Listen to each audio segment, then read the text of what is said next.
All right.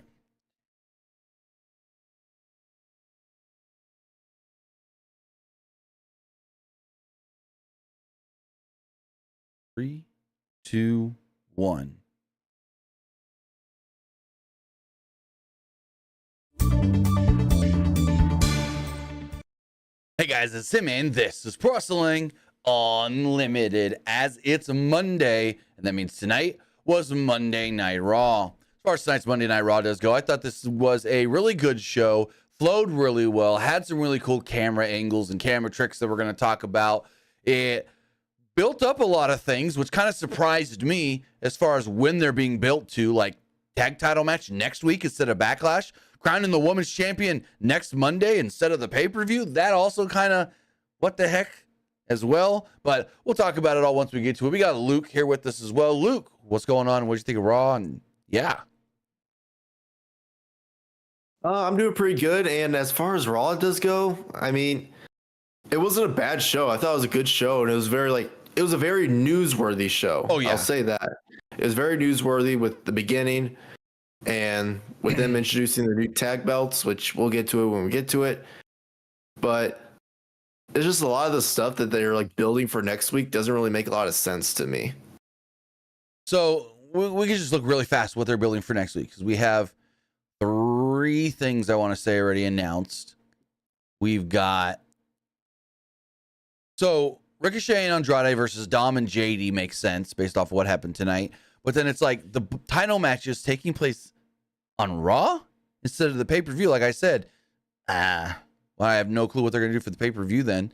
Like, you would think vacant women's world title, you do a couple, number 1 contender matches, whether you want 2 or 3 people to fight for the title of the pay-per-view, singles match, triple threat, or whatever, and then you do it there. Because what would make so much sense is, like, next week, you do a couple singles matches.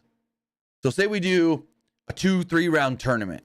So you can do next week, you can do, well, that's a lot of matches. Let's say 4 women's matches on Raw, and then you got 2 left. Don't know, but you can do a couple next week, and then they build up those. So actually, I got it.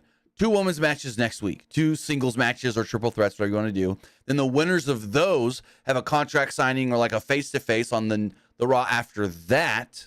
And then we go into Backlash, because there's only like, what, 2 or 3 Raws left till Backlash. 1, 2, I want to say 2 Raws left till Backlash. Yeah, 2 more Raws. But when is Backlash actually? Backlash 2024. May 4th. So yeah, 2 more Raws. The 22nd and the 29th. 29th is also the final night of the draft.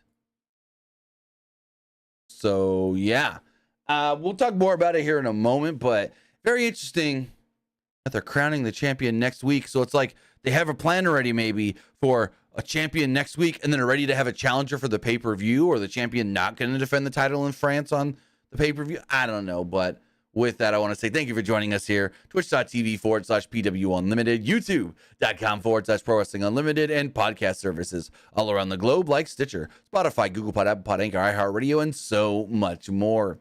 Remember, if you're watching live on Twitch, you can help us out a couple of different ways. You can either help us out by hitting that donate button down below, or by donating Twitch bits in the live chat. Also, remember, you can help us out by subscribing to the channel, one of 2 different ways. You can either subscribe with a tiered subscription, or you can subscribe with Amazon Prime, because remember, if you have Amazon Prime, then you have Prime Gaming. Prime Gaming gives you a lot of cool things like free games, free stuff for games, and you always get 1 free subscription to any Twitch channel you want to subscribe to throughout the month. And I'd greatly appreciate it if you did right here, Pro Wrestling Unlimited. Also, remember to head over to YouTube, hit that subscribe button. That way you know when we go live. Hit that join button to become a channel member and support the channel that way, even if it's just the $1 tier. And if you want to get your comment, question, or concern read live on the air, do so by donating a super chat in the live chat. And finally, head over to the Epic Game Store. Head over to the Epic Game Store and buy something. Whether you're buying a new game, whether you're buying an old game, whether you're claiming a free game or getting bucks for Rocket League, Fortnite, or Fall Guys, use this code right here, PW Unlimited, at checkout, and you will be supporting us at no extra cost. Again, that's code PWU NLIMITED for all Epic Games and Epic Game Store purchases. Even if you're claiming the free game which right now is Ghost Runner. Awesome game. Awesome. Maybe you're getting some of the new astronaut Coachella Fortnite Lego stuff, because they got like Coachella Lego gear, but it's like astronaut themed as well. Kind of cool. Go get that and use the code at checkout. PWU Unlimited, PWUNLIMITED. But with that, and it just plays the intro again for some reason. My bad. But with that, we got Monday Night Raw to talk about that did kick off with Rhea Bloody Ripley, as she likes to say. Rhea Ripley enters the ring with her right arm in a sling. And I go, uh-oh, this ain't good.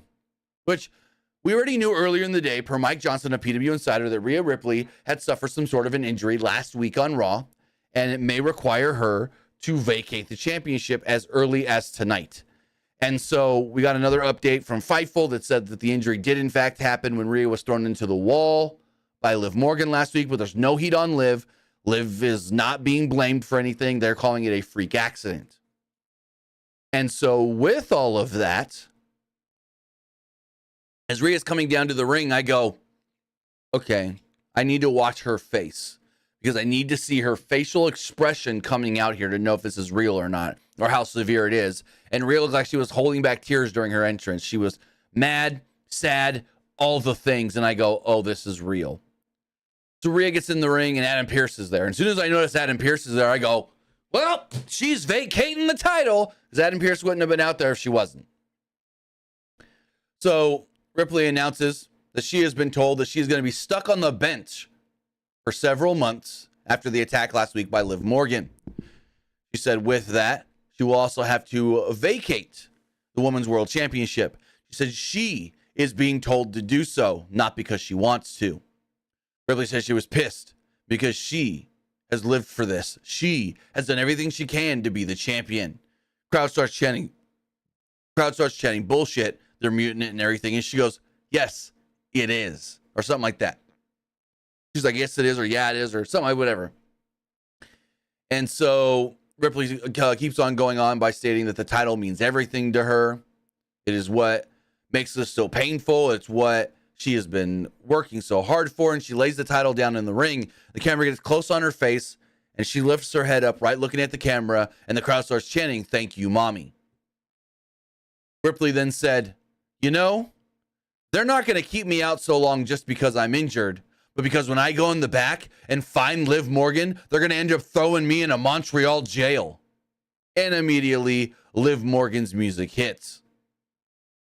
The two try to go face to face, but security is holding each back, holding Liv up at the stage, holding Rhea back by the ring. Adam Pearce runs out of the ring, or jumps out of the ring, and yells at everybody to calm down, and this isn't happening here. This can't happen tonight. One of the security guards keeps going, Rhea, think of your shoulder. Come on, Rhea, think of your shoulder. And she looks at him and just, headbutts the shit out of this guy. So this guy takes a great bump on the mat right there on the ground. And yeah, Rhea Ripley is no longer the Women's World Champion due to a shoulder injury. And after the break, we see Rhea walking backstage. She walks up to Judgment Day. They do a big old great group hug. They say a couple things and then go from there. So Rhea Ripley out injured. We don't know the severity of the injury. We don't know if she needs surgery. We don't know if it can heal on its own. We don't know how long she's going to be out of action, but she's going to be gone for a while. And it's going to be weird watching Raw with no Rhea Ripley. Luke, what are your thoughts on all of this?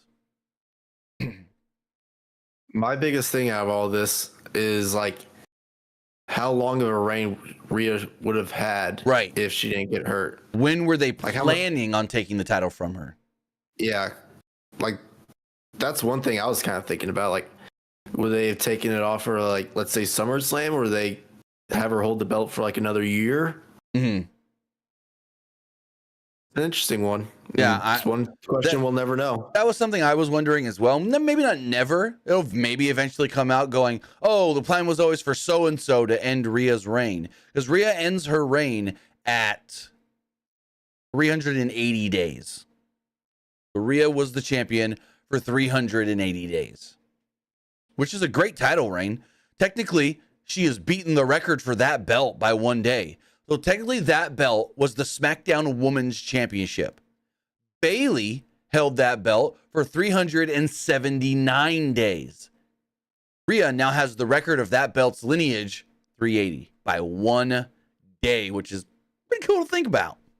Rhea got that record, and it's like she's been injured for a week. So if they would have, took the title off of her sooner and said, oh, she needs surgery and she's been stripped, like they've known since Wednesday that they were probably going to strip her of the belt. So if they would have done it then she wouldn't have got the record. So I don't know if maybe they held out or they just felt, it's better to do it on TV. She can wait if she needs surgery and so forth. But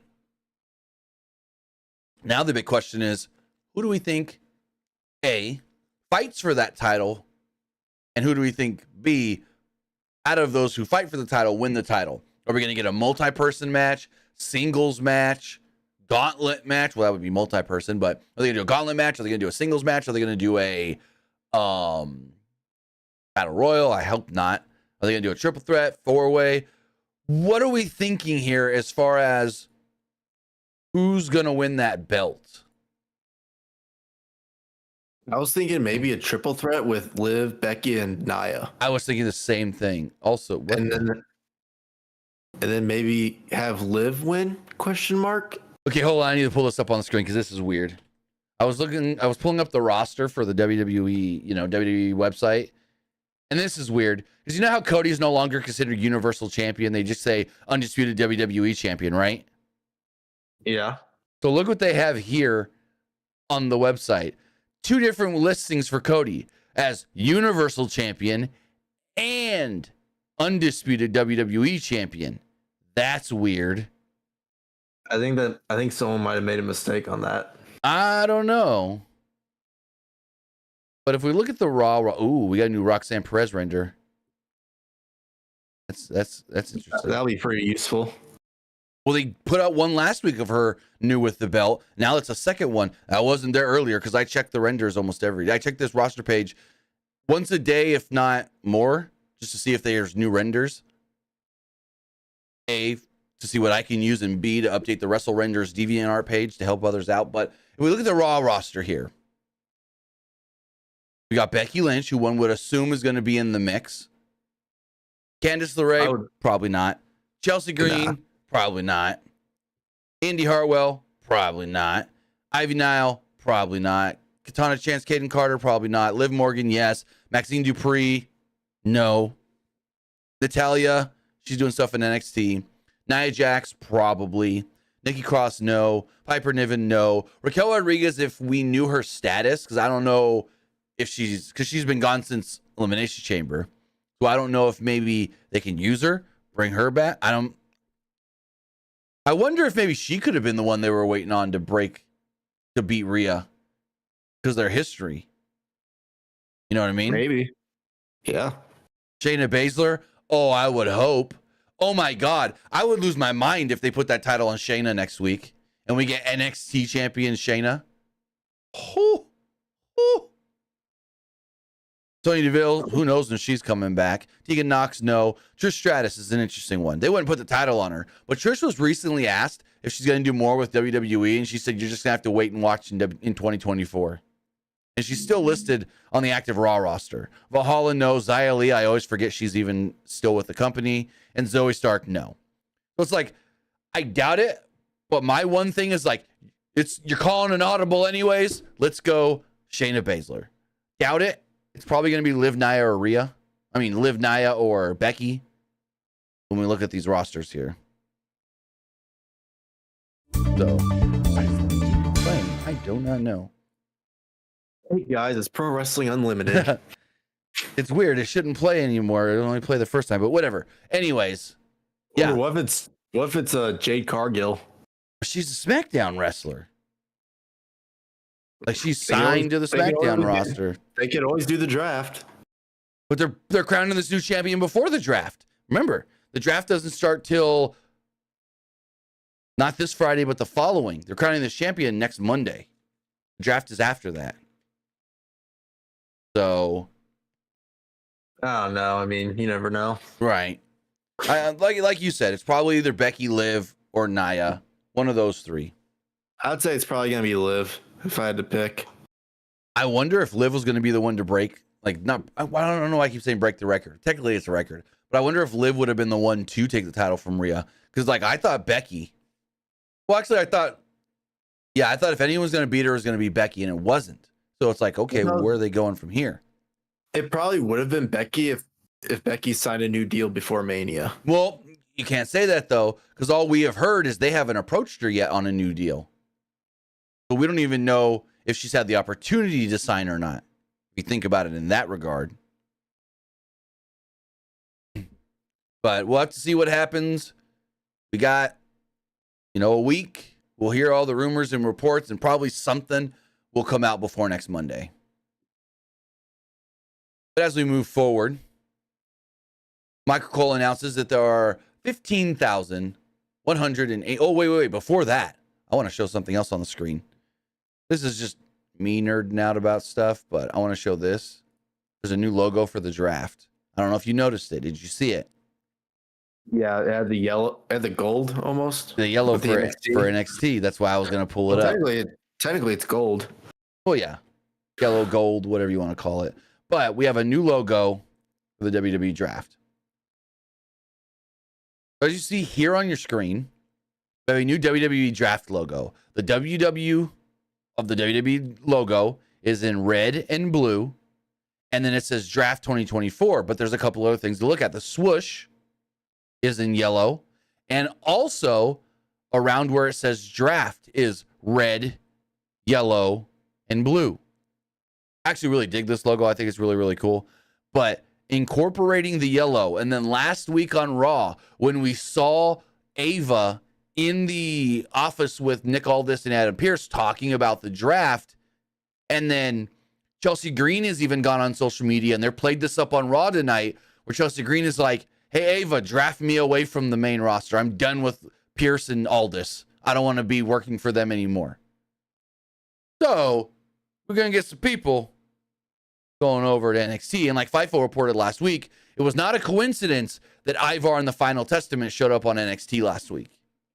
So I really like this logo, though. I think this is a really good logo. The old logo was cool. I liked it. I like this so much more. I like this a lot more. I'm really curious to see if there's any other main roster guys that will get drafted to NXT. So if you remember last year, what they did was if you were a free agent undrafted, you were able to go back down to NXT. Yeah, you were able to go anywhere, basically. Yeah, and like we saw with Apollo Crews, he did some stuff in NXT and so forth, but I'm very interested to see who they send back down there. Like the Final Testament, I think is perfect. I think they would do wonders in NXT. But then the other question is who else? Is there anybody right now that is maybe asking for a lighter schedule? That is hey, I don't want to travel as much. I got some stuff going on. Let me just be in Orlando every week. Maybe. I don't know who, but maybe that's a thing. Maybe that's a thing they can do. When a main roster star asks to not travel as much or something, they say, okay, go work a stint in NXT. Go work a storyline or program down there for a month or two. Because also in that FIFO report, they did state that with NXT moving to the CW, they want NXT to be seen on the level of Raw and SmackDown as a third brand, not just the developmental brand, but the third WWE brand. Raw number 1, SmackDown number 2, and NXT number 3, all thought of in the same, atmosphere, universe, whatever. I was thinking maybe Michin and Gallows and Anderson. Maybe, because Gallows and Anderson have already been doing stuff down there. That would make a lot of sense. Maybe Cameron Grimes. Hopefully, because they did nothing with him on... They've done nothing with him really on the main roster, and they killed him last Friday on SmackDown. Oh, yeah. So... I'm trying to think who... maybe Ashante Diodonis and Cedric. Well, you can't send too many teams, because you still need teams, because your tag titles are split now, so you still need teams on both Raw and SmackDown. It's not like the tag champs are going both ways, and they can just grab a team from either side. So, I feel like if this was a year ago, I would say 100%. But now, you need some teams on SmackDown. I mean, you still technically have a new team in Fatu and Tama Tonga if that's the route they go. Right, true. Or if you want to just do Tama Tonga and Solo as a tag team together. With the tag titles on Solo and Tama Tonga. Well, no, we know who won the number one. Oh, it's crap. Now I'm forgetting. They did a number one contenders match last week. Who won that on SmackDown? It was a 4-way number one contenders match. Was it? Was it New Catch Republic? That's what I'm thinking. Done in Bait. Let me know in the live chat if you guys remember. I don't remember who won that last week. I think it was New Catch Republic. I can tell you right now. Go to the WWE website. We go to SmackDown. Results.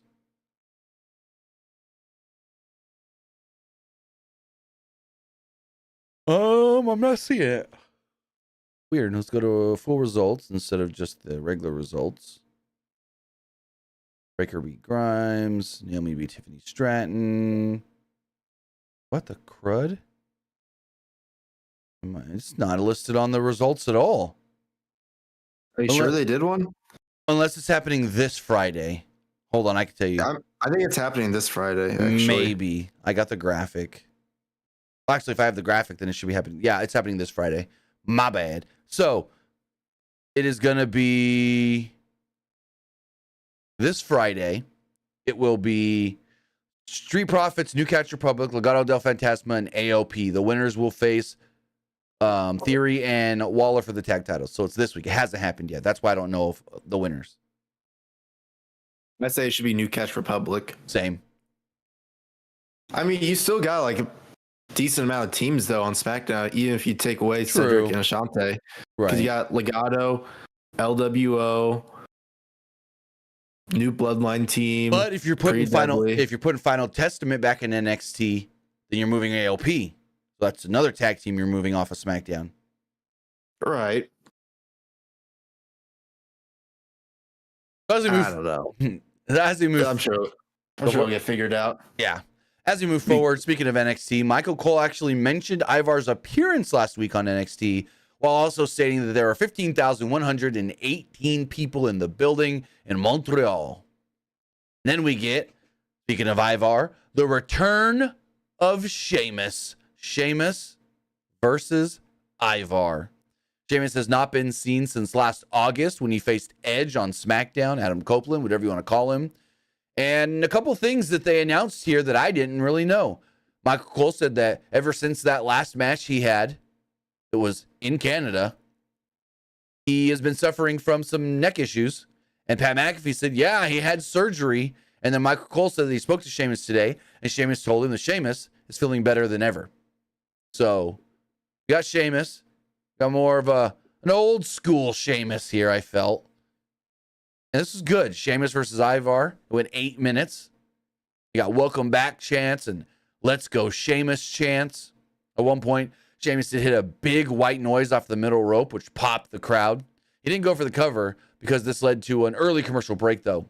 Sheamus then hit a power slam in the 10 beats of the Bowdrin, but Ivar dropped him with a roundhouse kick and a splash off the top for a 2. Ivar then tried a springboard crossbody, but Sheamus hit a knee strike. Sheamus then hit another knee and then went into the brogue kick and then went to the pin in the finish. 1, 2, 3. This kind of confused me a little bit, and I feel like Sheamus got confused a little himself. So Sheamus runs at Ivar, and I go, brogue kick, and then he hits him with the popped up knee or whatever, like a rising knee strike. And then Ivar just goes down. And I go, what the hell? And if I'm thinking right, if I'm remembering this correctly, he then looks around, Sheamus, and then goes back into the corner and does the and then runs and does the brogue kick. It felt a little awkward. Like, why do you need to do the knee and then the brogue kick when they're basically the same? Also, just gonna say it, and it's his first match back, so maybe that's all it was. Is it just me, or did he feel slower? I mean, I could definitely see how he would feel slower, but I mean, he's also getting up there in age, though. Yeah, thanks. That, and he did look like he has put on more weight since the last time we saw him as well. So, yeah, to me, I did feel like he looked a little out of shape. Slightly, yes. Slightly out of shape. I mean, he still looks like a little buff, but he does look a little bit out of shape. Plus, he's 46 years old, so Right. he's definitely going to be slower. Okay, but you got R-Truth on the same show at 7, jumping up into the splits. I don't think R-Truth is 57. How old's R-Truth? 52, my bad. 52. I mean, still, yeah.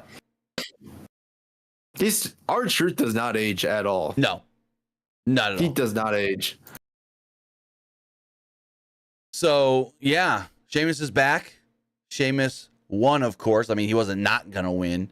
But now we wait and see exactly what the plan is for Sheamus going forward. Do they keep him on Raw? Do they move him to SmackDown in the draft? What happens? So then after the match, crowd pops for the big win. Sheamus goes over to the commentary table, puts his arms around Pat McAfee and Michael Cole, almost chokes out Pat McAfee, and just celebrates. He's happy to be back. I'm happy for him to be back. Oh, yeah, they also got his old theme song back. Yeah. Which is kind of cool. They still did the whole having Pat McAfee yell, "It's fight night!" And then they had the same like fight night alleyway graphics on the screen. But yeah, the old music, like you said. Speaking of music, well, first off, we get a cool video package hyping up the IC title match. But speaking of music, all of a sudden, we just hear, boom, boom, it's time to play the game. Triple H music hits, and I go, wait, hold the phone. Why is Triple H coming out right now? And then I realized, oh, wait, I think I know what this is. And Triple H makes his way out to the ring. Huge reaction from the crowd. Adam Pearce is in the ring already, and he's got a podium with something covered on it. And I go, oh, I know what this is. New tag titles. So Triple H comes out, and he says a couple of things along the lines of, like, this is a new era. It's funny, he says something about the Triple H era, and McAfee goes, he's terrorizing, terrorizing. He like makes a terrorizing joke from back in the day. But he says that they have things here that they want to present, but we need to get the new Raw Tag Team Champions out to the ring. So this is both kind of like, I think they went too far with it, but funny all in the same breath. So R-Truth and Miz come out as the Raw Tag Team Champions, and they get "You Deserve It" chants. The crowd chanted for Truth, and then he told Triple H to hold on 1 second, and he jumps up and does the splits. Triple H is like, dang. He congratulates them on their moment at WrestleMania. He says that he's glad to see that Truth got that moment. Triple H then said, it is a new era, and they need to represent the tag division appropriately. He announces that going forward, they will be recognized as the World Tag Team Champions. Triple H then reveals brand new tag team titles, gold, on a black strap, and where it says World Tag Team Champions, which I'm going to pull the images up on the screen here, it's in red. So as we look at those belts right here, because we have these images because, well, you can already buy the replica belts on Shop. You can already go to WWE Shop and buy these belts.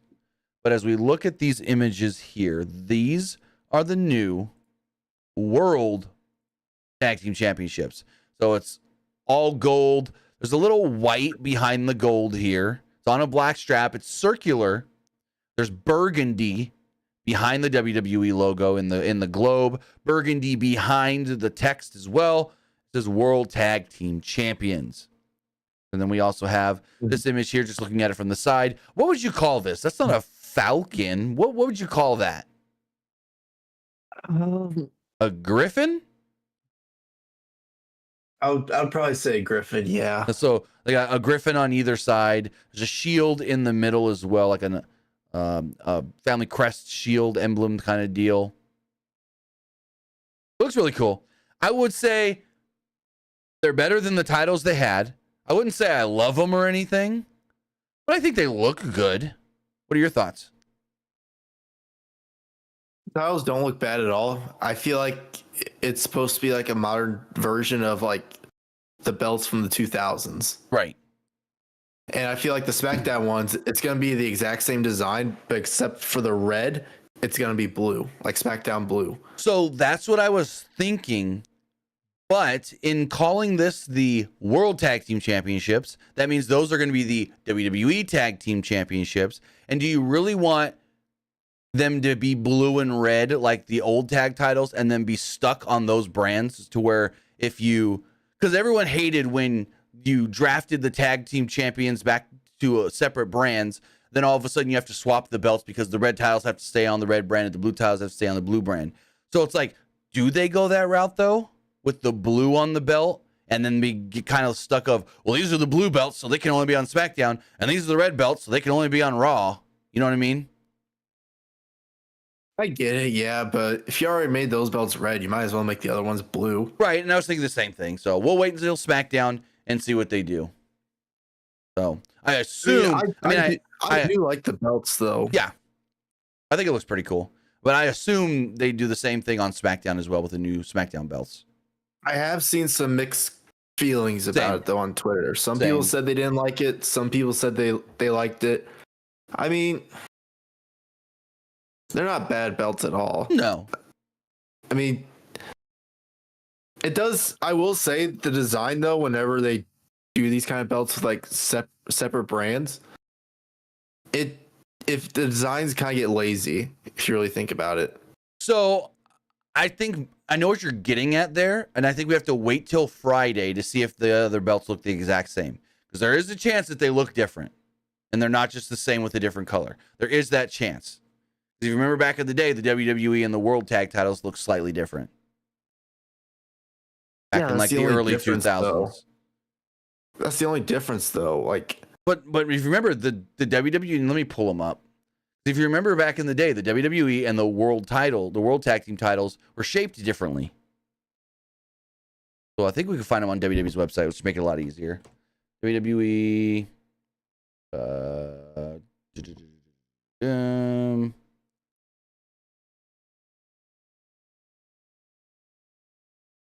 See. We go here.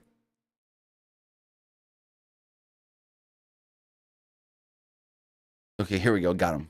So there's those ones. Wait, I see the World, but where are the WWE Tag Team Championships? Do they not have the WWE Tag Team Championship? They don't. What the?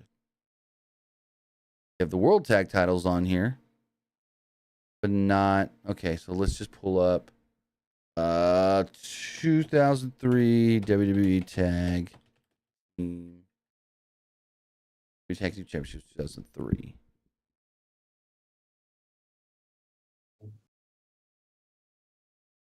So if we look, okay, nope, that's not doing it either. World Tag Team Championships 2003.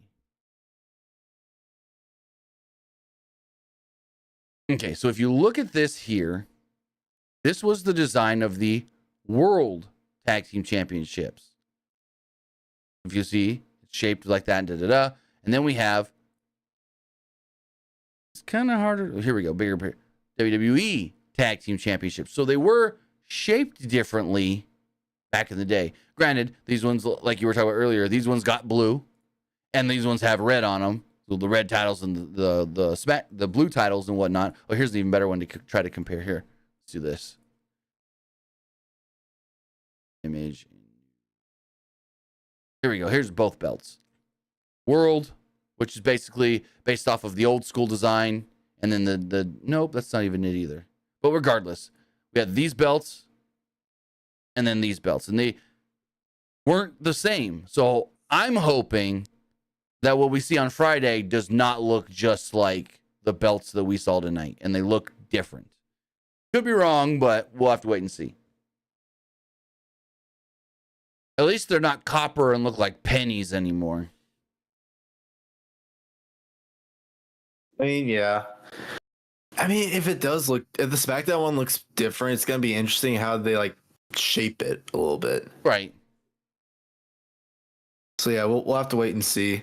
I'm sure some people are probably gonna make like their own designs on Twitter. But honestly, I thought it was gonna look more like the World Heavyweight and Women's World Championship, because all those titles look so similar. So I'm like, if they're going to call these World, then they're maybe going to look similar to that shape. But they didn't, so we'll see. Yeah. I thought, you just keep the one shape with everything, and then the other ones have the big W on it for W. I don't know. So we'll have to wait till Friday and see what those belts look like. But as we move forward with this segment, this is when it just started getting, it was funny, but it eventually kind of like hit its peak and then kind of fell over the side of the cliff because I think they went a little too far with this one. The Truth started freaking out and said, "Whoa, how'd you do that magic trick?" And then they said something along the lines of, hey, he just lifted him up and this and that. And Truth's like, I've seen a lot of magic tricks back in the day. I've seen a bunny out of a hat. I've seen a woman get cut in half, and then she's just walking all fine right after that, and this and then da-da-da. And then Miz says something because Triple H is like, talk to him real fast. And Miz is like, Triple H is giving us new belts. These are our new titles. And he goes, Triple H? Where's Triple H? Oh, I see it's Tommaso Ciampa. And Triple H is kind of getting frustrated or whatever a little bit, but he's trying not to laugh at the same time. And so he keeps going on, and he thinks that Triple H is Ciampa, and he doesn't understand why there's new belts there. He's like, I already have a title. And Miz goes, hold on. We're in Montreal. Give me one more chance. And he explains it to Truth in French. Triple H then takes the titles off of both Miz and Truth after Truth finally understands, we, and then he hands one title to Miz, hands one title to Truth, puts his microphone down and goes, Pierce, this is all your problem now. And he just hangs his head down and walks off. And I'm like, okay, it was funny for a second, but yeah, I think it went a little too far. Before we get into the rest of this, what did you think of the Triple H, R-Truth, back and forth and whatnot? I thought it was funny. I really think it's funny that Truth so calls like Ciampa and Gargano, Triple H and Shawn Michaels, and he calls Triple H, no, you're Tommaso Ciampa and Shawn Michaels, Johnny Gargano. Yeah. Like, I still think it's funny how he keeps doing that. So like, I'm sure one day they'll do a skit of like, wait a minute, I realize it now. You're Tommaso Ciampa and you're Johnny Gargano. And so Pearson says we need to find new challengers, so we're going to have a triple threat match. And then he calls out the competitors, and I shit you not, DIY comes out, Johnny walks out first, and when the camera was at that wide shot, swear to God, you would have thought that was goddamn Triple H. Ciampa looks like a small Triple H. Like if Triple H lost a lot of his muscle mass and wasn't as, broad. Like Ciampa still got a great body, but Triple H is more broad than Ciampa's ever been. But I swear to God, from that wide angle, and now with Ciampa wearing the vest like he does, he's fucking Triple H. The beard is the exact same, bald head. I'm like, oh my God, he's Triple H. Like I'd seen it the last couple of weeks and they were making the joke and whatever. But then tonight, for some reason, he looked like Triple H. And like, I even feel like when he was walking down to the ring, he was kind of walking like Triple H as well. But we did get, I mean, everyone keeps comparing them both to Shawn Michaels and Triple H. They're the modern day Triple H and Shawn Michaels. right. Ciampa's fairy tale ending is basically a pedigree almost. A version of a pedigree, yeah. Now, got a tag title match. Well, number one contenders match, not tag title. It was Creed Brothers, The New Day, and Ciampa and Gargano DIY. Now, before we talk about the match, we have to talk about what happened during the New Day's entrance. So I'm going to pull some stuff up here on Twitter. During the New Day's entrance, we saw... Do I not have... I don't have the actual deal, but during the New Day's entrance, we did see a glitch on the screen that showed a QR code. When you see that QR code and you scan it, you go to this. When you merge the two texts together, the two sets of text together, you then get this. this image, which I don't know what the hell this is. Some Greek god stuff with crows and like shadow of the crow being there with the torch and that. And I don't know what this is supposed to mean. Then we get this video. It's time to wake up. Take my hand. Things will be better. Trust me. And then we get that symbol. The crow with the symbol around it. And then that's it. Now, Matt Hardy would then send out a tweet. Let me go up to there. And just simply, and this will show with the New Day here. This is what played on Raw. So we saw the glitch. We got that one, that one, that one. And then there's the QR code. It played so fast that I didn't get it until it got posted on Twitter. Because like literally by the time I realized what happened, I was pulling my phone up and it was already gone. It was like that. Half a second, quarter of a second. And so I wonder what this Matt Hardy tweet is all about. Like Matt Hardy tweeted it out. Do we think maybe Matt is involved? Remember, Matt Hardy is a free agent. Do we think Matt Hardy is coming back to WWE and is going to be involved in whatever this Uncle Howdy stuff is? Because here's the thing. Here is the thing. So over the weekend, word did come out that the former Eric Rowan has canceled a number of indie dates due to, quote, contractual obligations. Mike Johnson, a PWU insider, put out a report stating that Eric Rowan was spotted in Pittsburgh. Pittsburgh is where WWE sends their wrestlers when they need to get their medical tests done in the process of being signed. So do we think they are building a new Wyatt family with Uncle Howdy and then maybe Eric Rowan and maybe broken Matt Hardy? Because like I said, this right here, I'm going to pull it back up. Broken text over black and dark red. Those are the broken Hardy colors. That red with black. And then broken text. Do we think that Matt Hardy is coming back to WWE as broken Matt Hardy? What do you think, Luke? Well, technically, when he was in WWE, he was woken Matt Hardy. Oh, he was, huh? Yeah. But still, whatever. I think they could do broken. I mean, he was able to do it in AEW, so he could do it in WWE. I thought, like, if he was in WWE, he could only be woken Matt Hardy unless it was just a Vince thing. I think it was a Vince thing. I'm going to go look at the trademark, see if it's trademarked and who owns it.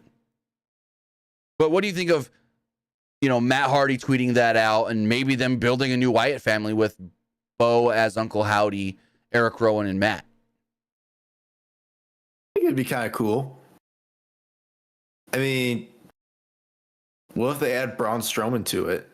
I was going to say, do you think anybody else? Yes, that would work as well. So let's go broken. I mean, I don't think they'd really have anything for Braun if he returns, so might as well just do that. So Matt Hardy owns the name Broken Matt Hardy. Matt Hardy himself owns the trademark for Broken Matt Hardy.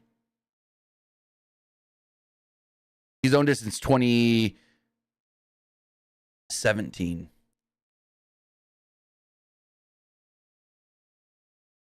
And then re-upped it last year, I think, is what it says here, if I'm reading this correctly, in last November. So, yeah, regardless, Matt owns the name. I believe the Woken stuff was just a Vince thing, because, Vince likes to change everybody's everything. So, well, Vince always liked to do his own thing and not, like, copy stuff from, like, other places.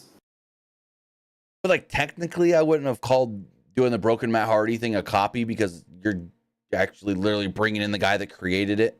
So I don't know. Unless you didn't want to like. Unless no, you I didn't know. want to like. I know what you're getting at. Like, he didn't want to use names elsewhere. That was a big Vince thing. I mean, we know that's not a thing because they brought in Tama Tonga and they've called him Tama Tonga since Friday. Yeah, but that's not really Vince's thing. Well, that's what I'm saying. We know that that's not a thing anymore. Right. Now, I'm curious. Once they bring in Jacob Fatu, do they keep Fatu? I don't see why not. guys remember when Solo signed with WWE, they changed his name to Solo Sikoa. Mm-hmm. So I'm curious to see if they do like Jacob Uso or Jacob Sikoa. I think it's Jacob Fatu because he's not her brother. He's their cousin.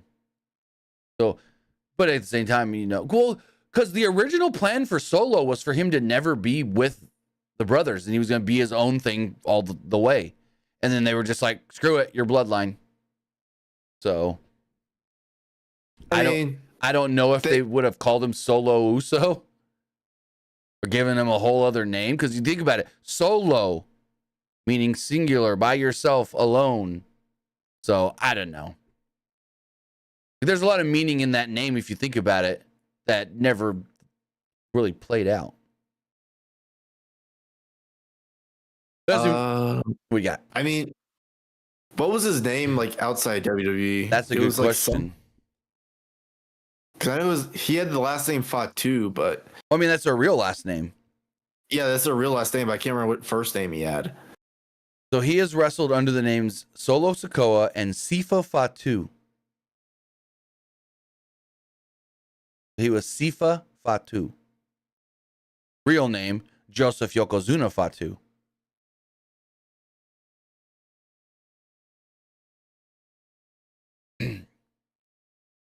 So, and he didn't wrestle on the indies for that long. Like he started in 2018, so 19, 20, 2.5 years he was on the indies. I mean, he didn't really do a whole lot on the indies, and when he signed with WWE, that's when he like changed drastically. Oh yeah, because he did. I know he wrestled for a company in Arizona and was their world champion at one point, or their quote unquote heavyweight champion. It was like Arizona or something, some Arizona wrestling company I know he worked for, and they put a belt on him. But other than that, everything else he's ever done. Oh, and he won a belt for FSW, Future Stars of Wrestling out of Vegas. I know he won a belt there too. But other than that, like I said, he only really was on the indies 2 to 2.5 years. I wonder when the time will come that WWE might bring in Zilla or Zillow, whatever his name is. I mean, there's a bunch of them that they can bring in. There's Lance and Hawaii. There's Zillow Fatu. There's a bunch of them they could still bring in. I mean, they could technically bring in Lance and Hawaii like right now, and same with Zillow. But I feel like for Zillow, it's too early for him to go to WWE. I mean, you can also bring in Hikuleo. You can also bring in Tangaloa. Hikulea's deal isn't up till June, though. Right.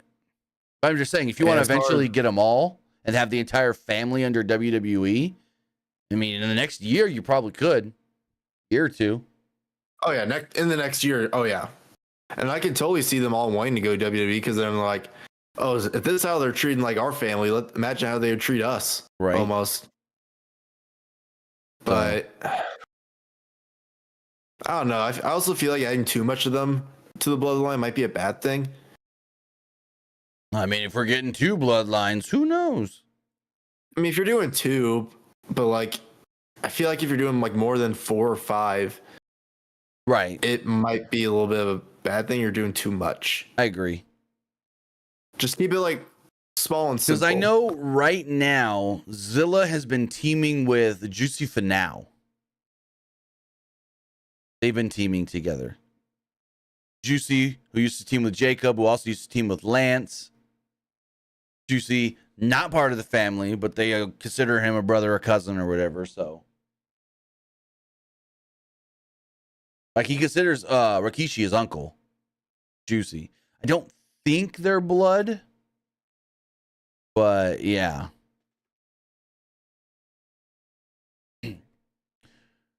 So as far as this triple threat tag team match does go, not much happened before a commercial break. The match itself went 10.5 minutes. After the break, everybody traded big moves until Ciampa hit Kingston with a Project Ciampa for a near fall. Woods then tagged in and hit a tornado DDT. Woods then gave Gargano the honor roll clothesline and knocked down Brutus Creed with a forearm. New Day then double teamed Ciampa, but Julius Creed broke up the cover and handed out suplexes to Woods, Kingston, Ciampa, and Gargano. The Creeds then each hit some double Northern Light suplexes for 2. Julius gave Kingston a superplex, but Woods hit Julius with a flying elbow drop. There's a name. Do you know the name of that elbow drop? They said it tonight, and I don't remember what it was. Woods' elbow drop. There's a name for it, but I can't remember what it is. I don't know. Woods was gonna go look it up. Okay, Woods was gonna go for the cover. DIY then hit him with a meat in the middle. Michael Cole loves that move because every time they hit it, he screams, "Meat in the middle!" And then they pinned Woods to pick up the victory. DIY will be challenging for the tag titles, and I assumed, okay, Backlash, cool. Not the case. This match will actually be happening next week on Monday Night Raw. So far, we actually only know of one match for Backlash, which is Damian Priest defending the World Championship against Jey Uso. That's the only match, I believe, announced for Backlash. Like, to the point where WWE doesn't even have anything Backlash 2024 on their website yet. I think the name of that elbow drop is known as the limit break. There you go. Yep. Because Pat McAfee said it tonight, but I couldn't remember what he said. It's drawn inspiration from his love for Dragon Ball Z. Right. Oh, wait. No, I take it back. 2 matches have technically been announced for Backlash. The world title match, and then Cody will face either LA Knight or AJ Styles. So actually, since I didn't have you on SmackDown for last week, who do you think wins, LA Knight or AJ Styles to face Cody for the title?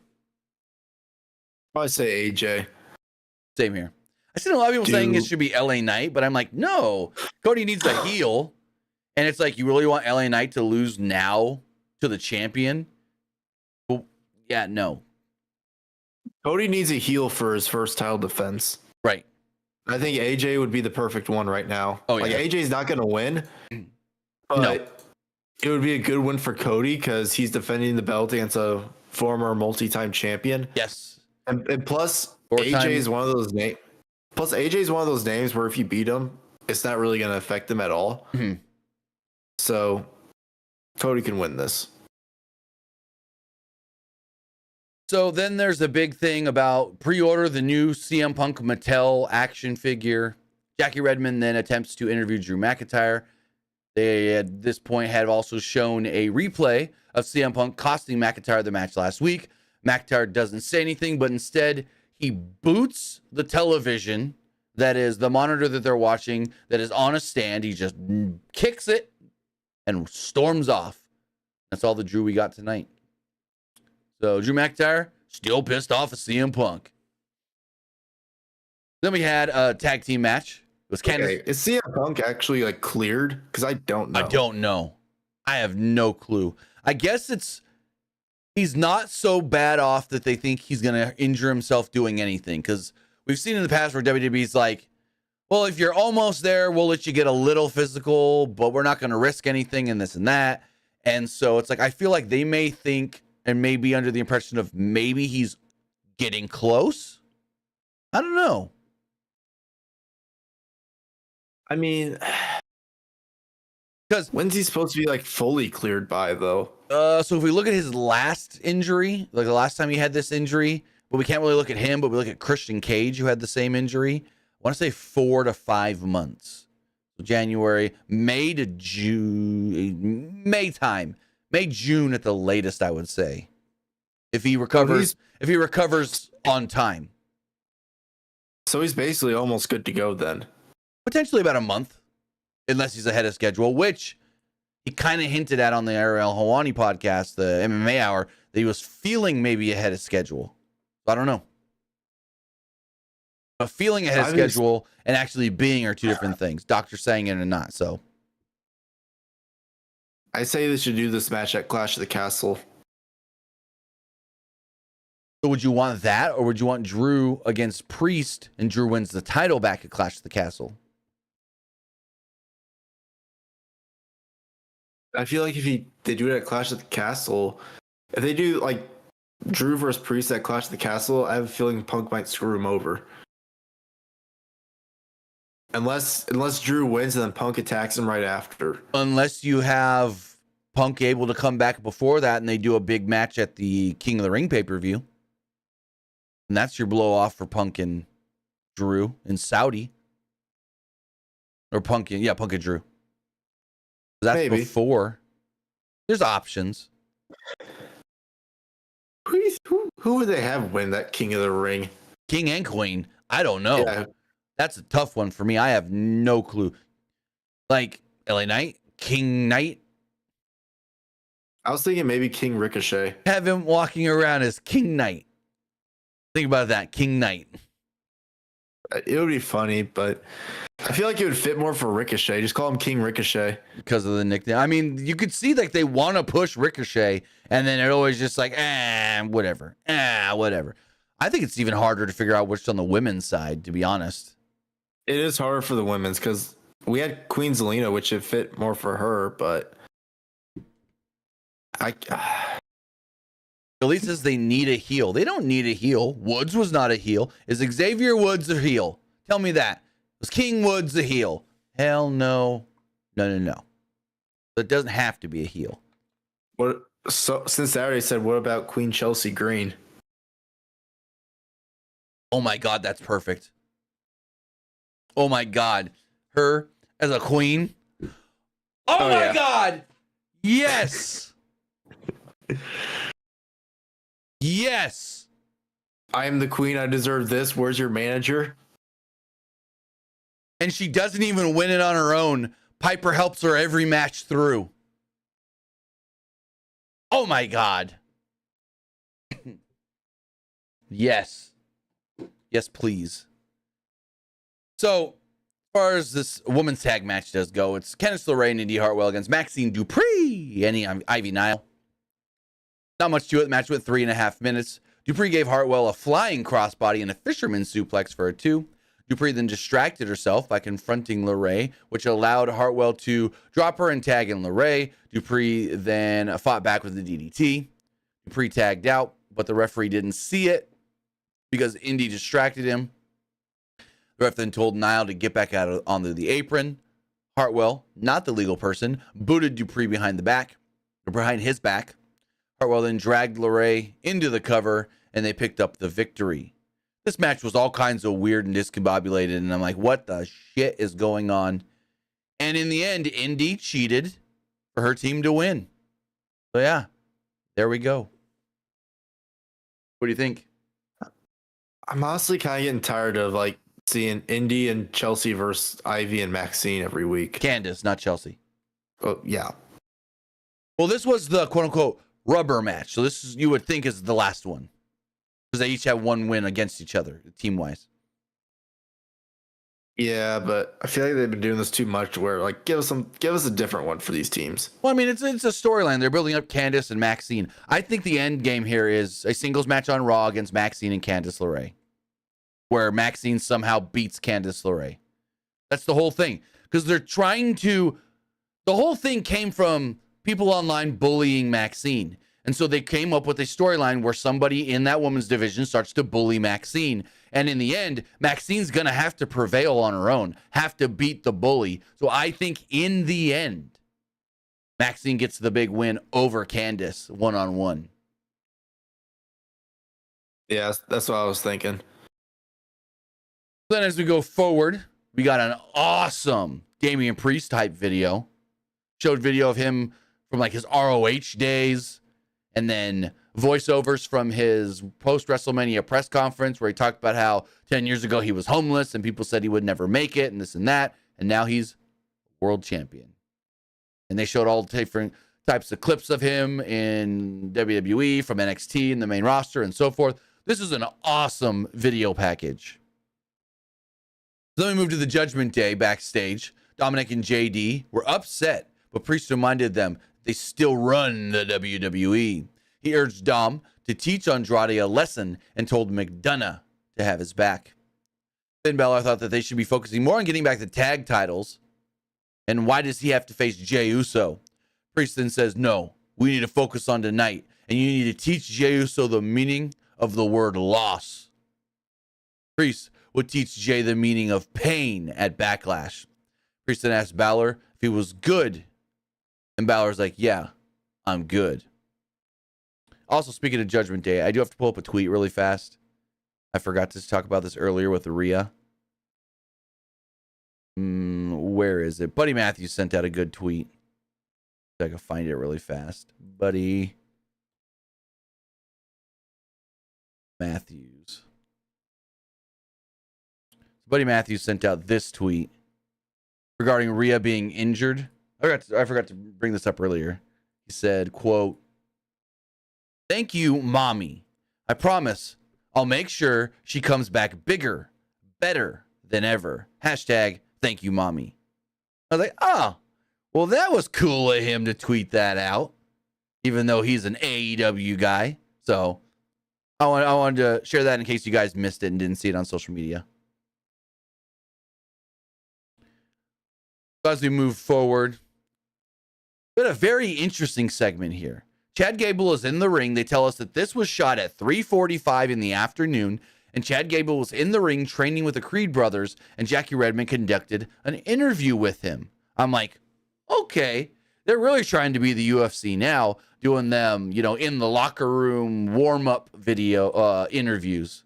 Because if you watch UFC, there's times every now and then where you'll see somebody warming up with their camp, and then Megan O'Leary will come in for the interview. That's what this basically was. Gable was shown training with the Creed brothers. Gable said that he made the Olympic team, or first he was asked about how he thinks the crowd is going to react to him tonight in Montreal, with it being Sami's hometown and this and that. He then said that he made the Olympic team as a Minnesota guy in Iowa. Not one person in that building wanted him to win, but he did. And he planned on doing the same thing here tonight. He knew exactly what to do. He said, I helped train Sami Zayn for that match at WrestleMania, so I also learned a couple of his weaknesses. Any thoughts on the way this was shot and done in the promo itself? I like it. It's something different that they're trying to try. Right. So moving forward, we had Andrade versus Dominic Mysterio. Match went almost 9 minutes. It was like 8 minutes and 45 seconds. It was just another match that went to break within like 45 seconds to a minute. Really quick breaks for a lot of these matches. Andrade fought back after the match, or after the break, but he missed a moonsault. Dom gave him a Canadian Destroyer on the apron, which led to a 2. Dom went for a 619, but Andrade dropped him with a back elbow. Andrade then knocked JD off the apron and hit Dom with the, I guess he's calling it the message, and picked up the victory 1, 2, 3. So after the match, JD does jump in and they double team Andrade, and in would come Ricochet. They tell us, in case you forgot, hey, Ricochet's been, having matches and dealing with the Judgment Day and Dom and JD over the last couple of weeks, 4 weeks or so. So him coming to the save, this is why it makes sense. Because I know there's going to be people on social media, Ricochet, that doesn't make any sense, but it does because of his past over the last month or so with the New Day. So I liked this. I thought it made sense, and it is leading to a tag match next week. Andrade and Ricochet against JD and Dom.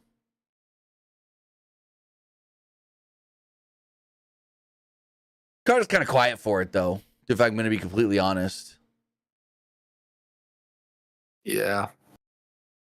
So moving forward, Kathy Kelly interviewed Jey Uso. She asked about Tama Tonga attacking Jimmy. Basically, Jey was like, I told Jimmy to come with me. Told him to leave that bloodline stuff behind him. But we see what happens. He said, but tonight, I got to focus. I got to focus on Finn Balor as he receives a yeet down. Then this led to another women's tag match. It was Piper Niven and Chelsea Green against Kaden Carter and Katana Chance. There was a cool spot at one point where Carter had Green on her shoulders and Chance leaped off the ropes, jumped off of Green's back, and tried to flying crossbody, but Niven caught her and hit a fallaway slam, basically throwing her out of the ring. Niven then gave Carter a running crossbody. Green made the pin, 1, 2, 3, and the heels win. Piper Niven and Chelsea Green pick up the victory. And crowd was a little into it, but not really. What'd you think? I feel like the crowd was kind of bored through this. Yeah. Like they kind of just felt it as like just a match, kind of. I mean, they were up a little I felt, from the Andrade Dom match, but still, like, not really that much into it. They then tell us Cody Rhodes is coming up next. Kathy Kelly interviews Liv Morgan. She was booed heavily, and she's talked about how she doesn't understand the negative reaction she's getting. She says everybody in the back was mad at her, but she wasn't the bad guy. She wondered where this sympathy for Rhea Ripley came from for her injury and her injured shoulder. She said nobody cared when she injured me last year. She injured my shoulder. So it's an eye for an eye, a shoulder for a shoulder. She was asked about, you took out Rhea, is the revenge tour over? She goes, no, the revenge tour isn't over. It only ends when I'm the world champion. So Liv wants to win the title. And I think there's a good chance she does. I do. Oh yeah, very good chance. I think what they could do is that if they do the triple threat of like her, Nia, and Becky, have her pin Becky, since like Becky's kind of on an expiring contract, and just to make like Liv like a heelish, or if they want to have her turn heel, have like Becky hit her finisher on Nia, and then have Liv throw Becky out of the ring and steal the pinfall. There you go. That's what they should do. Right. So then this was kind of weird. Cody comes out and does not much of anything at all. So Cody comes out. The crowd gives him a huge reaction. He says something in French. Someone wrote it on Twitter, so I do have it here. Apologize if I say it wrong. De quoi vex-tu parler? I don't know what it is, but I saw it written on Twitter. So I was like, hey, I think that's the Cody said. The crowd cheered for it.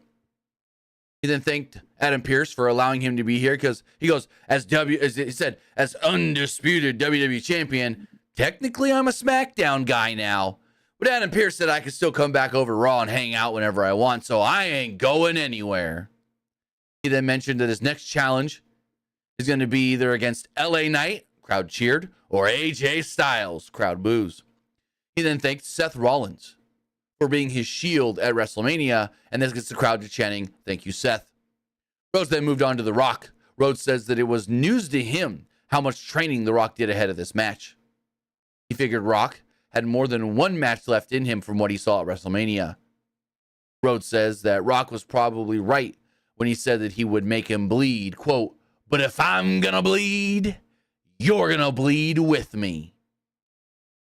Rhodes then spoke about the bloodline and Tama Tonga and all that. He said he found it interesting that Roman Reigns was nowhere to be found on SmackDown while supposedly making the order and the hit from Tama Tonga. Rhodes then says, I got someone else out here that knows a lot about all that I want to speak to. He's the number one contender for the world title, Jey Uso. And Jey Uso comes out to a great reaction. Rhodes says that Jey was the number one contender, and he was proud of him. Rhodes was about to be in his corner and asked if he wanted help. And Jay's like, I need to do this on my own. I appreciate it, but I don't need you here with me tonight against Judgment Day. And Jay was like, I got this. Jay appreciated everything. And yeah, Rhodes was about to leave. He's like, wait, I need one more thing. Yeet. And then the segment ends. I feel like they just kind of shoehorned Cody on here. They didn't need him. He did really nothing to build anything. He's a SmackDown guy, so keep him on SmackDown. You can bring him to Raw and like have him do a dark match or something maybe, but I don't know. I felt like this was almost a waste of having Cody fly to Canada and Montreal. What do you think? I mean, I could definitely see how it would be a waste, but I don't know. Maybe they're just trying to get Cody on both shows. Oh, yeah, because he's the biggest draw. Well, he's the biggest draw. Give me 1 second. He's the biggest draw they have. And so when you say Cody's going to be on a show, that's going to sell X amount more tickets. Not only that, but the draft is also coming up. So right, maybe it's saying that he could be a Raw guy after the draft. You never know. True. I mean, would you make him a Raw guy or would you keep him on SmackDown? I mean, I know he's technically still a Raw guy. Actually, if you want to get even more in the weeds on that, do they want him on USA Network or do they want him on Netflix? That's the big question. I say USA Network and keep him on SmackDown. Technically, he's been a Raw guy since he returned 3 years ago. So it's time for him to be an official SmackDown guy anyway. So you go that route. I say keep him on SmackDown. I say don't swap the champions. The world champions, at least. Too early to swap the titles. Yeah, keep Priest in the judgment. Keep Priest in the Judgment Day on Raw, and then have Cody drafted and over there on SmackDown with the WWE title. Which also, WWE title, they're just getting away from that Universal name. It literally, his graphic says undisputed WWE champion. Would you switch the mid-card belts? Ooh, that's a tough one. Yes. Then Sami goes to SmackDown. And then he can realign and maybe do things with Owens. I don't know. I don't know. I was kind of thinking they had that missed opportunity at Mania where they could have had Kevin Owens win the US belt and had Sami celebrate with him. I thought the same thing. So I feel like if they move Logan Paul over to Raw with the belt, I'd say move Kevin over there as well. So, because I still think Kevin's going to beat Logan Paul for the United States belt. So I think it's tough because they just set up, as we're going to talk about later, a huge feud now with Sami Zayn and Chad Gable. So if you move Sami, then you have to move Chad and the Alpha Academy as well. I mean, that's not really much of a deal breaker. Right. So, I mean, you can easily move Alpha Academy to SmackDown. I don't think that's much of a deal. Right. I mean, Alpha Academy, they've been on Raw for a while now. Yeah. So I think I'd say definitely move them over to SmackDown just for a change of scenery. I think with NXT being in the mix now, it's a little bit harder to predict. Oh, here's the thing. I didn't even think about this. The draft also splits up a lot of teams. What if you just put Chad on SmackDown and the rest of the Alpha Academy on NXT? I was also thinking that as well. Also, unfortunately, guys, night one of the draft, I will not be covering really because I'll be in Texas for a work thing. My production company is putting together an event for a company in Dallas, Texas. So I'll actually be in another state the night of the draft, that whole day, that whole week, actually. So that whole week, next week, there will be maybe no Dynamite review, and then most likely no SmackDown review next week. Because I'll be in Texas. My company, we're producing a big, what's it called? A cybersecurity conference. This is like the third year we've done it, but this is the first year where they're like, they want both of us there this time instead of just my partner. So, yeah. Someone in what do you got? Someone in the Twitch chat said, is the switch happening before or after the next pay-per-view or premium live event? Before. Actually, it's happening a week from this Friday and on the Raw Go Home show, which is kind of interesting to me. The draft is the week before the show. It kind of just sets off a lot of like no-brainer, like who's going to win at Backlash, kind of. And also, Elite, no, it is not a goddamn vacation. It is work. I'm literally going to be working my ass off for 3 days straight. Basically, you see WWE setting up screens and lighting rigs and all that kind of stuff. I'm doing the same thing. Cameras and lights and screens, and then producing the event during the whole 2 days and whatnot. Yeah, it ain't a vacation. Trust me. It is a work trip. He is not sitting on the beach like this and having fun, all right? Nope. Going to Dallas, Texas for work. That's what happens when you're a business owner. I'm now a business owner. You got to travel for work. Anywho. Speaking of Jey, well, actually... Are you flying or driving? Flying. I ain't doing that drive. I've done that drive like 4 times. I ain't doing it. Especially, hey, here's the trick. When you're charging these people as much as we're charging them, you then throw your flight price, you throw your flight fee in there and they pay for your flight. Well, I ain't paying for the flight. You put it in on their bill. Hey, if you want me, you got to pay for my flight. Basically. So, Kathy Kelly interviews Nia Jax in the back. Jax says she didn't give a damn about Rhea Ripley. She didn't think anyone in the division could stop her from winning that title. She took care of Morgan and Becky the last time they were all together. She says there were two types of people on this planet. Those who fear Nia Jax and those who learn to fear Nia Jax. The title is mine. So, we'll see. I think Nia is one of the ones that I could see winning the belt. One of three, like we've said multiple times here tonight. So then we got I got the hiccups. Jey Uso and Finn Balor. So Jey Uso's in the ring, waiting for Finn. Finn's music hits, but no Finn, because, well, he jumps from behind. He jumps Jey in the ring, and the ref quickly checks on Jey before starting the match. The match went to another early commercial break, about a minute to minute and a half in. At one point, Jey was fighting back, trying to get the advantage after the break. Balor raked his eyes and set it for a drop kick, but ran into a super kick. Balor avoided an Uso splash and drop kicked Jey in the corner. Jey avoided a coup de grace and hit a spear and an Uso splash for a pinfall victory. So after the match, actually during the match, Priest was shown a couple times watching backstage, and at one point you can see that Finn was not going to win, and so he got mad and walks away. After the match, JD and Dom run in for the beatdown. Priest comes out and has a stare down with Jey. Finn was annoyed with all of this. Balor got in Priest's face and said something before joining in on the attack. Now, even earlier, they showed a little bit of dissension and not being on the same page between Finn and Damian as well. So they're even more teasing the split of Judgment Day, however that's going to go. What do you think of all this?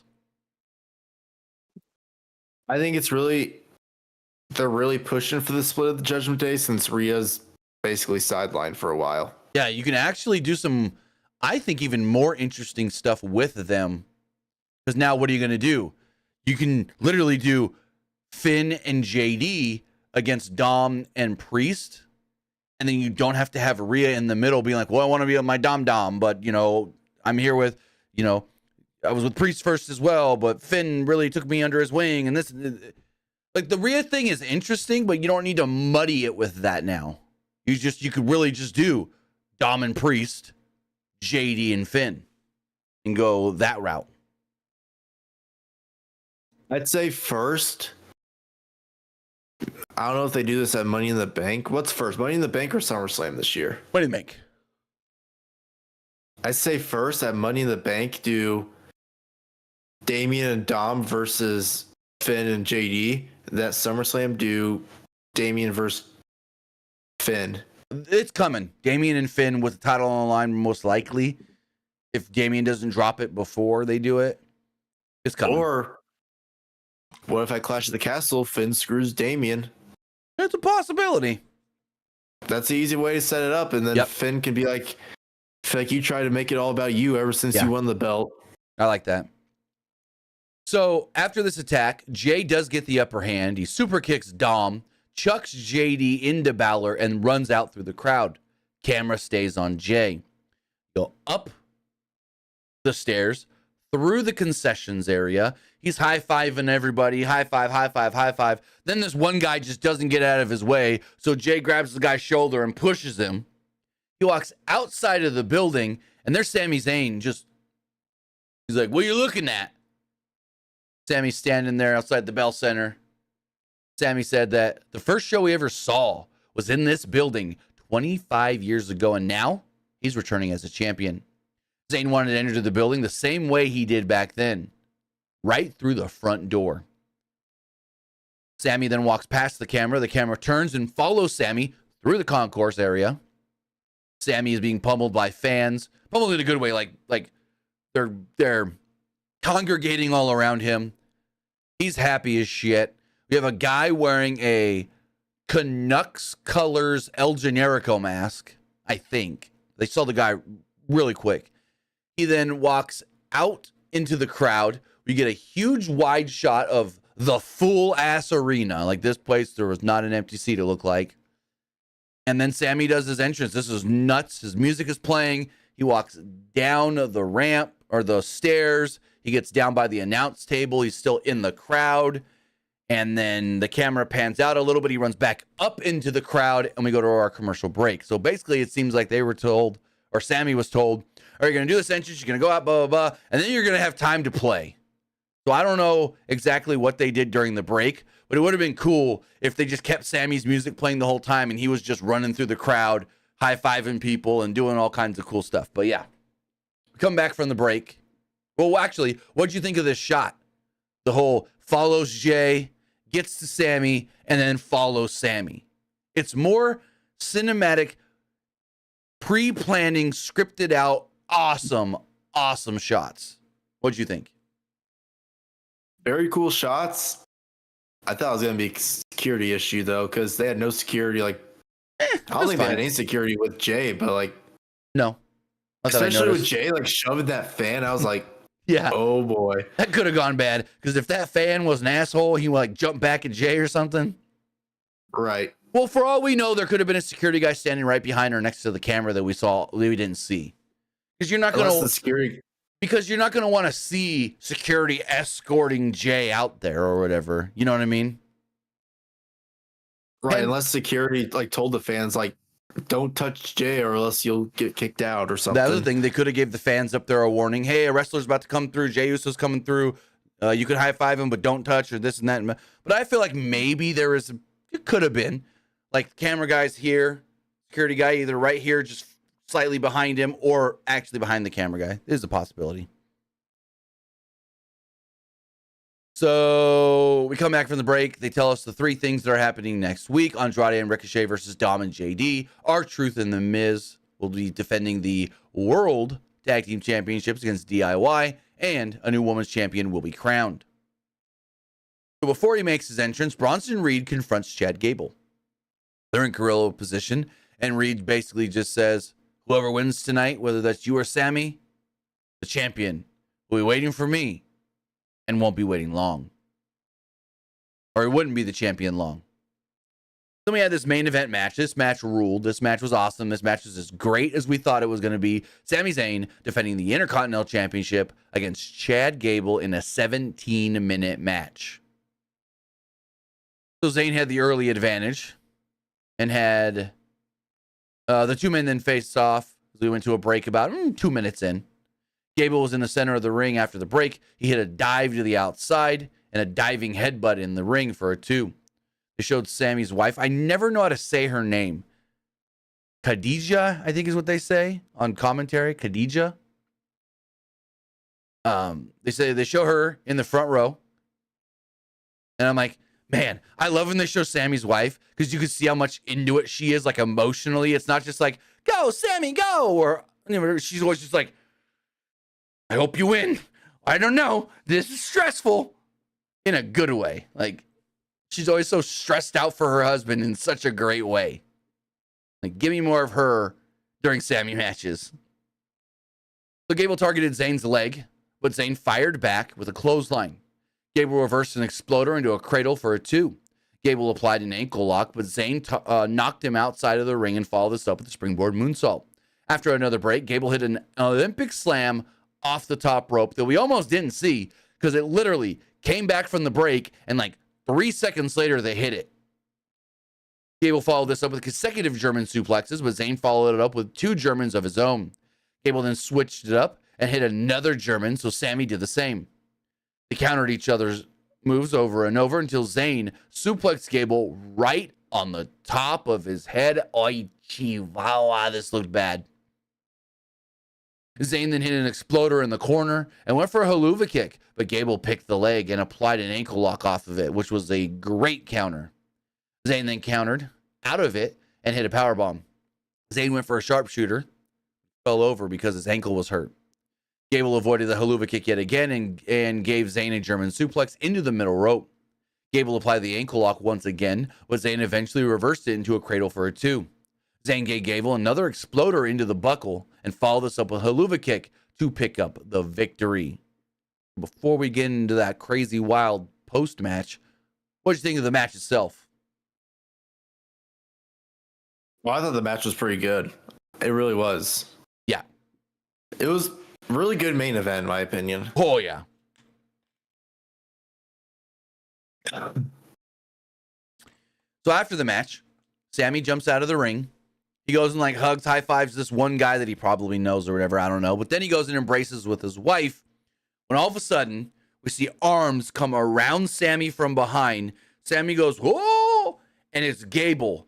Gable grabs him and just German suplex on the floor. So Gable continues to beat him up all around ringside. He tosses him on and over the announce table. He shoves Sami into the ring post. And as Sami is kind of in between the ropes or whatever, laying in between the ropes or whatever, I don't know exactly. I'm just going to pull the image. I don't know exactly how to explain this without showing the image. Basically, it's this. It's easier if I just show it. I got the screenshot here. So Sami is between the top and middle ropes. Chad then climbs up, picks the ankle, and is just wrenching it as referees are trying to stop him. And that is how the show goes off the air, with Chad Gable wrenching Sami Zayn. We have this great camera angle looking up at them. And Chad Gable's turned heel, ladies and gentlemen, and I love it. I think it's a long time coming. A heel Chad Gable is probably going to be so great. What do you think of the post-match and the, I guess you would say, heel turn from Chad Gable? I'm all for it, baby. They go the route of Sami, you're the reason. He can go the route of Sami. I'm the reason why you're champion and stuff, and I should have the belt, not you. Right. And what if they do Sami versus Gable again at Backlash, and they have Gable win? I can see that. Because Sami doesn't need to hold the belt long. Nah, necessarily no. You can have Chad win, and then he can be all heelish and be like, I just beat your hero champion. Mm-hmm. But with that, guys, that is everything that we thought of tonight's Monday Night Raw. The poll is live on Twitch if you guys are watching there. Let's refresh the other polls as well. As far as the Threads poll does go, 60% liked the show, 33% thought it was just all right, and 7% didn't like it. Looking at the Twitter X poll, 88% liked the show, 8% thought it was just all right, and 2% didn't like it. YouTube community poll here. 82% liked the show, 14% thought it was just all right, and 5% didn't like it. Says I liked it. We got to see Chad turn heel again tonight. Again. Well, I guess he's kind of been a heel before. This person is about time. The live poll. Have people not seen Heel Alpha Academy? That's why it didn't click with me for a second there. And then I had to think about it. I was like, wait, he has been heel before. Yeah, Heel Alpha Academy. And he was heel with Shelton Benjamin whenever they were a tag team. Were they technically? I guess they were. I didn't think about that. They were definitely a tag team. They were heels. No, I knew they were a tag team. Tag team champions. They were. I don't think they were champions. No, were they? Him and Bobby Roode were tag team champions, right? Him and Bobby Roode were tag team champions, but him and Shelton, they were a tag team, but they weren't the champions. Right. As far as the YouTube live poll does go, 80% liked the show, 17% thought it was just all right, and 3% didn't like it. Looking over at the Twitch poll, everybody that voted liked the show.